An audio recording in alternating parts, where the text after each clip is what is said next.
Genesis 48. And it came to pass after these things, that one told Joseph, Behold, thy father is sick. And he took with him his 2 sons, Manasseh and Ephraim. And one told Jacob, and said, Behold, thy son Joseph cometh unto thee. And Israel strengthened himself, and sat upon the bed.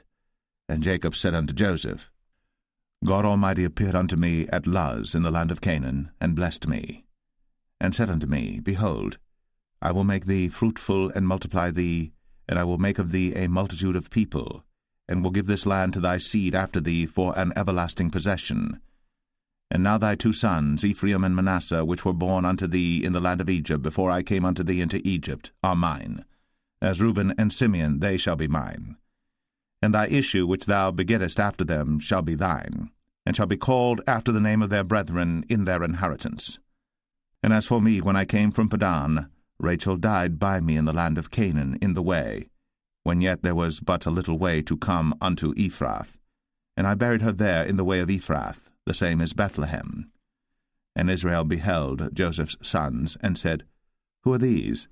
And Joseph said unto his father, They are my sons, whom God hath given me in this place. And he said, Bring them, I pray thee, unto me, and I will bless them. Now the eyes of Israel were dim for age, so that he could not see. And he brought them near unto him, and he kissed them, and embraced them. And Israel said unto Joseph, I had not thought to see thy face, and lo, God hath shown me also thy seed.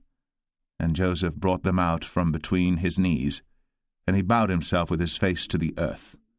And Joseph took them both, Ephraim in his right hand toward Israel's left hand, and Manasseh in his left hand toward Israel's right hand, and brought them near unto him. And Israel stretched out his right hand, and laid it upon Ephraim's head, who was the younger, and his left hand upon Manasseh's head, guiding his hands wittingly, for Manasseh was the firstborn.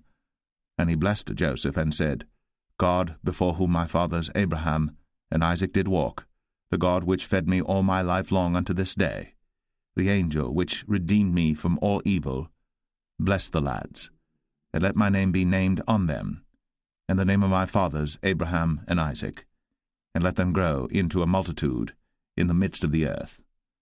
And when Joseph saw that his father laid his right hand upon the head of Ephraim, it displeased him, and he held up his father's hand to remove it from Ephraim's head unto Manasseh's head. And Joseph said unto his father, Not so, my father, for this is the firstborn. Put thy right hand upon his head. And his father refused, and said, I know it, my son, I know it. He also shall become a people, and he also shall be great. But truly his younger brother shall be greater than he, and his seed shall become a multitude of nations. And he blessed them that day, saying, In thee shall Israel bless, saying, God make thee as Ephraim and as Manasseh. And he set Ephraim before Manasseh. And Israel said unto Joseph, Behold, I die, but God shall be with you, and bring you again unto the land of your fathers. Moreover, I have given to thee one portion above thy brethren, which I took out of the hand of the Amorite with my sword and with my bow.